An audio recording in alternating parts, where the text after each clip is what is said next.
Un'iniziativa, quella di oggi, che conclude un lungo percorso, un percorso portato avanti dall'Istituto Reale di Agrigento con il CONI per educare le nuove generazioni allo sport, all'attività fisica. Ecco, tracci un po' un bilancio di questa iniziativa. Sì, è il terzo anno che l'Istituto Comprensivo Vincenzo Reale partecipa in via sperimentale a questa bellissima iniziativa di educazione motoria tra i banchi con i bambini della scuola primaria. Fare vivere tante emozioni ai nostri bambini, fare capire che si può fare sport senza aver bisogno di palestre o di attrezzature particolari.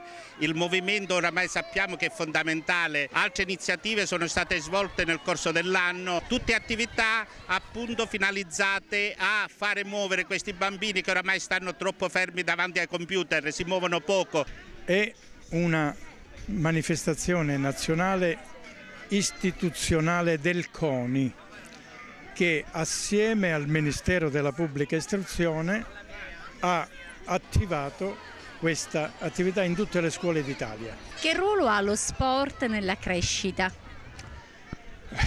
Lo sport nella crescita ha un ruolo fondamentale. Un'esperienza formativa e divertente quella che avete portato avanti nel corso dell'anno. Sì, molto divertente e molto formativa. Lei è uno degli esperti esterni che ha portato la sua professionalità, la sua esperienza all'interno dell'Istituto Reale, esperienza che ha aiutato anche i docenti per formare le nuove generazioni e per adeguarle allo sport. Ma su cosa avete puntato in questo programma? Bene, nello specifico l'attività motoria è stata svolta con un materiale studiato e pensato appositamente per questa fascia di età, un kit modulare che si poteva utilizzare in vari modi.